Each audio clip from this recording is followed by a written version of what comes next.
It starts so quietly, you could almost miss it. You're busy. You have work to do, a family to care for, a life to live. So when your body sends a little signal, it's easy to explain it away. That lingering indigestion, you probably ate too fast. The unusual gassiness must have been that new recipe you tried, that fleeting cramp you feel low in your abdomen. Just stress. And that tiny trace of blood you saw just once. You tell yourself, it's nothing. It's probably just hemorrhoids. It'll go away. But what if it doesn't? What if that whisper isn't a single random event, but the first word in a very serious conversation your body is trying to have with you? This is the treacherous nature of colon cancer. It doesn't arrive like a thunderstorm. It creeps in like a fog, obscuring your perception of what is normal until you are lost in it. Let's be clear about the stakes. When we combine men and women, colorectal cancer is the second deadliest cancer in the United States and many other Western countries. For decades, we thought of it as a disease of the elderly. But something has changed. A deeply alarming trend has emerged. One study, published in a major medical journal, found that individuals born around 1990, today's millennials, have double the risk of colon cancer compared to those born around 1950. The fog is rolling in earlier than ever before. But now, I'm going to tell you the single most important fact of this entire video. It's a number that represents the power you have. When colon cancer is found while it's still confined to the colon, at its local stage, the 5-year survival rate is over 90%. It's one of the most treatable major cancers. However, if you wait until it is spread to distant parts of the body, that survival rate collapses to less than 15%. The chasm between 90% and 15% is paved with silence, with dismissed symptoms, with delayed conversations. Today, we bridge that chasm with knowledge. Over the next 20 minutes, we are going to build a complete defense guide. We will uncover the 10 silent signals you must never ignore. We won't just list them, we will dissect why they happen. We will explore the hidden causes and, most importantly, arm you with a concrete, life-saving action plan. This is more than a video. It's a mission. To help us on this mission, please take 1 second to hit the like button. It's a powerful signal to the algorithm to show this to more people. And subscribe and turn on notifications. The knowledge in this channel could genuinely be a lifesaver. To defeat an enemy, you must understand its origins. So how does a normal, healthy cell in your colon begin this devastating journey? It's not an overnight event. Think of it as a slow-motion car crash at the cellular level. Your colon is a dynamic 5-foot-long organ lined with millions of cells. These cells live, work, and die in a perfectly controlled cycle. The process of colon cancer begins when this cycle breaks down, almost always starting with a polyp. Now, not all polyps are destined for evil. Some, called hyperplastic polyps, are mostly harmless, but we're concerned with a different type, the adenomatous polyp. This is the precancerous kind. Imagine it's a weed in a perfectly manicured garden. At first, it's small, harmless, and silent. Most importantly, polyps have no nerve endings. You cannot feel them growing. This is a critical point. The silence is written into their very biology. This is where the slow-motion crash begins. Due to a combination of genetic predisposition and environmental factors, a cell within that polyp acquires a mutation in its DNA. It learns to ignore the body's command to stop growing. Then, over years, more mutations accumulate. It's a multi-step process called the adenoma-carcinoma sequence.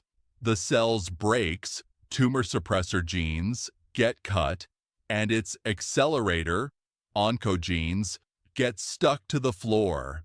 This entire malignant transformation from a tiny, benign polyp to an invasive cancer takes, on average, 10 to 15 years. Think about that. Nature gives us a decade-long head start, a golden window of opportunity to intervene. It's the ultimate open book test, but you have to know to show up for it. Most people don't show up. They don't act because they don't feel anything. By the time a tumor is large enough to cause obvious, undeniable symptoms, it may have already grown through the colon wall and gained access to the highways of your body, the blood vessels, and lymph system, allowing it to travel to the liver, lungs, and beyond. The entire strategy for surviving colon cancer is to catch it during this silent 10-year window. Is this making sense? If you're appreciating this level of detail, please hit like and subscribe to support our channel. Now, take a moment to think of one person you care about who is over 40. Share this video with them right now. A simple share could give them the gift of that 10-year head start. Now, we arrive at the heart of our intelligence briefing. Let's learn to translate your body's signals from whispers into clear directives. We will go through each of the 10 key symptoms, exploring not just what they are, but why they are a red flag. 1. Blood in your stool. This is a classic sign, but it's tricky. Bright red blood is often dismissed as hemorrhoids, but blood from a tumor in the rectum or lower colon can also be bright red. Dark black tar-like stools, called melena, mean the blood is from higher up in the colon and has been digested. The key is any new, unexplained rectal bleeding needs to be investigated. A tumor's surface has fragile, makeshift blood vessels that are easily torn by passing stool. 2. A persistent change in bowel habits. Your body loves routine. If your routine changes for no clear reason, pay attention. This isn't about one day of diarrhea. We're talking about a persistent shift. Maybe you've always been regular, and now you're battling constipation for weeks. Or you're experiencing sudden bouts of diarrhea that last for days. A tumor can either secrete inflammatory substances causing diarrhea, or grow large enough to create a partial blockage, leading to constipation. 3. Narrow stools. If you consistently see stools that are thinner than usual, like a pencil or a ribbon, this is a loud warning bell for a potential obstruction. Imagine a river flowing smoothly until someone places a large boulder in the middle. The water has to squeeze past it. Your stool is doing the same thing to get past a tumor. 4. Unexplained weight loss. We're not talking about losing 5 pounds after a month of dedicated dieting. We are talking about a significant drop on the scale, 10 pounds or more, when you haven't changed a thing. This phenomenon, called cancer cachexia, happens because cancer cells are metabolic monsters. They hijack your body's energy supply to fuel their own relentless growth, leading to muscle and fat loss. 5. Persistent abdominal cramps or pain. This isn't the sharp pain of a stomach bug. It's often a dull, persistent ache or cramp, frequently in the lower abdomen.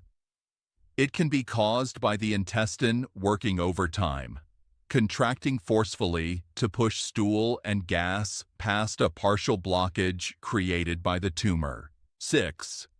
Deep and unrelenting fatigue. This is the most common and perhaps most ignored symptom. This is not the tiredness you feel after a long day. This is a profound, soul-crushing exhaustion that isn't relieved by a good night's sleep. It's the feeling of having lead in your veins. Its primary cause is our next symptom. 7. Anemia, iron deficiency. This is a critical clue and is often the first and only sign of colon cancer, especially on the right side of the colon. The tumor bleeds slowly and invisibly into the stool. Over months, this chronic low-level blood loss drains your body's iron reserves. Without iron, you can't make hemoglobin, the molecule in red blood cells that carries oxygen. Your body's literally being starved of oxygen at a cellular level, leading to the profound fatigue and weakness we just discussed.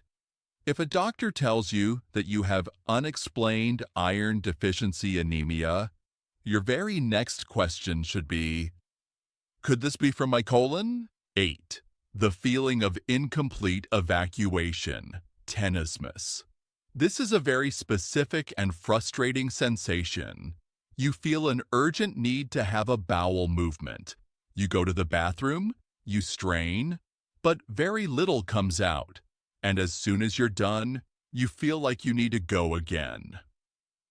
This is a hallmark of rectal cancer.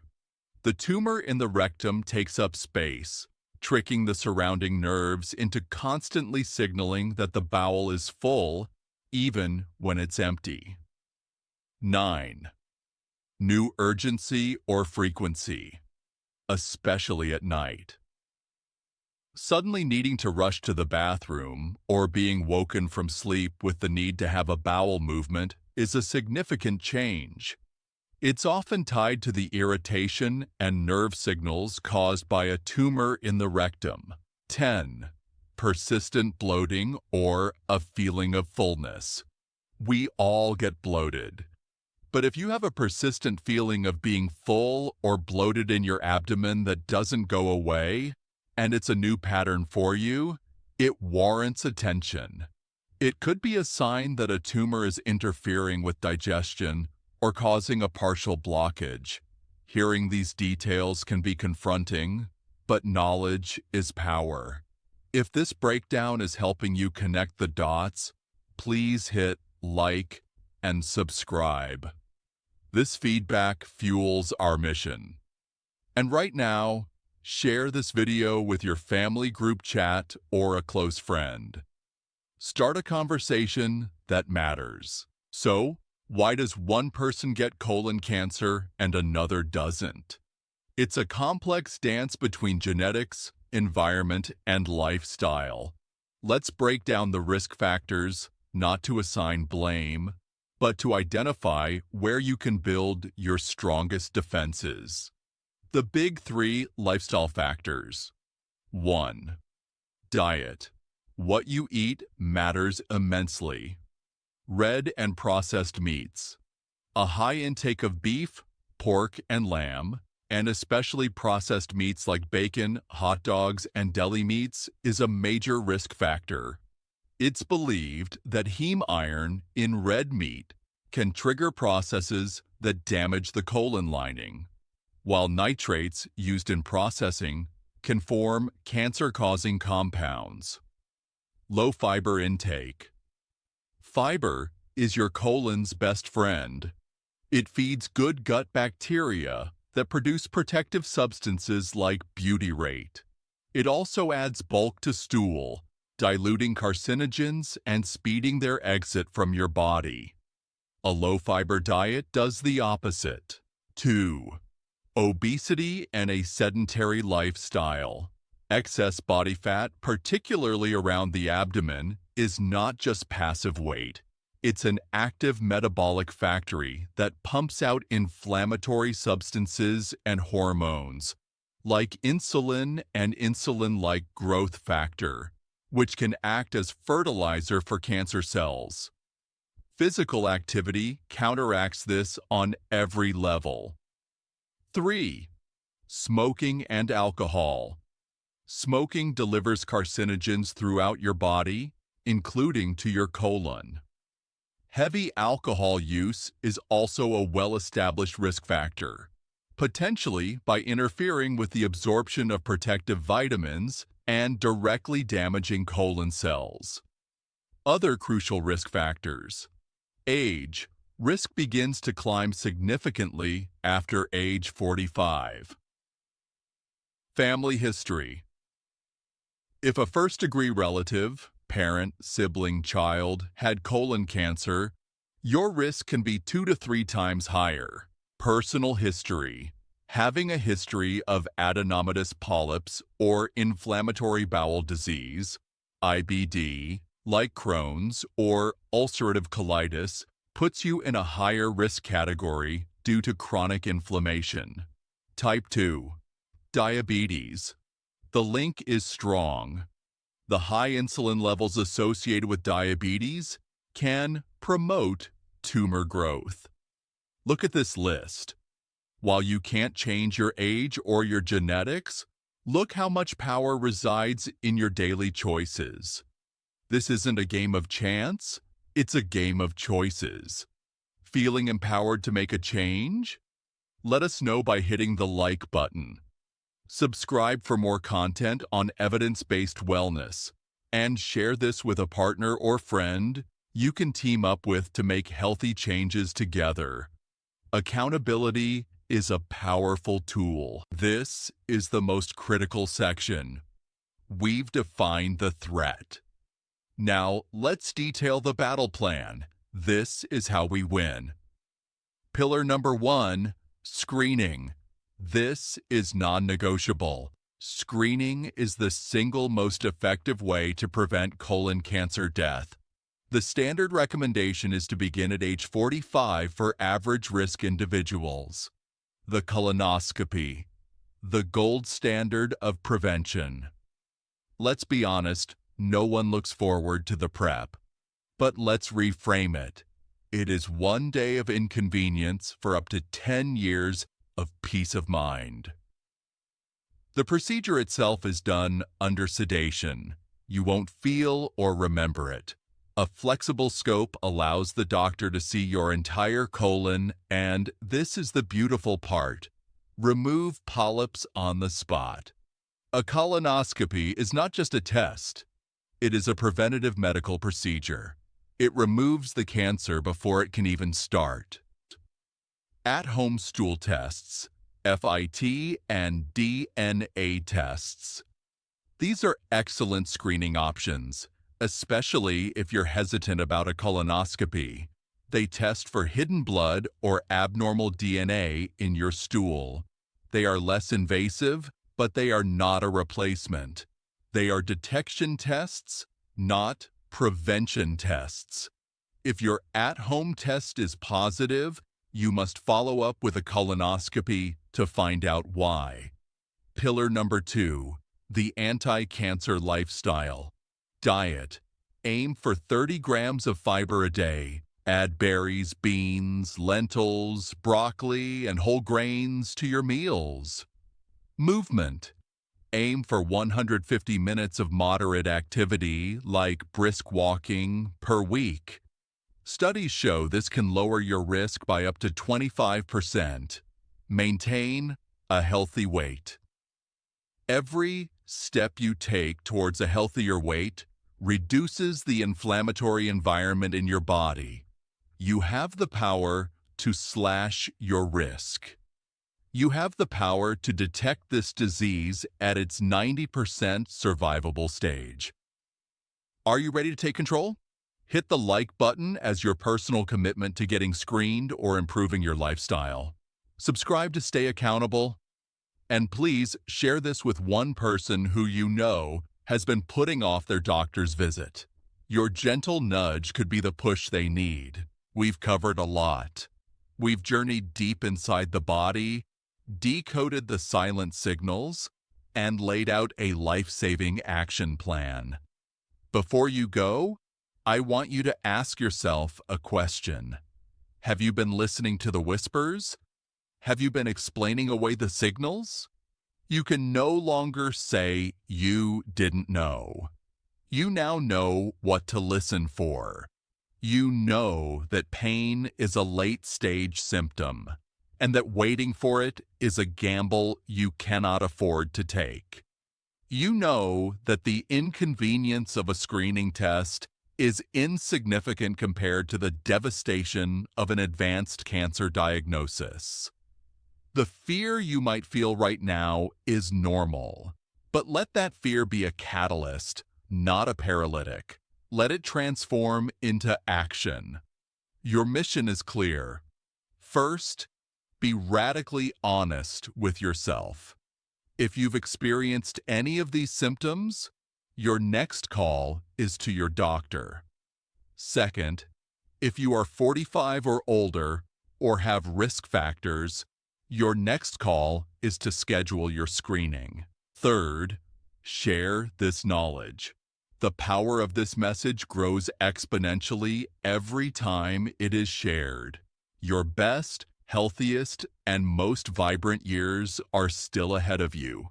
They are waiting for you, but they demand that you be an active participant in your own health. They demand that you don't ignore the signs. Thank you for investing this time in your health. As one final act, please ensure you've hit like and subscribe. And for the last time, share this video. Think of it as sending out a flare of hope and knowledge. It could light the way for someone navigating in the dark. Be well and stay alert.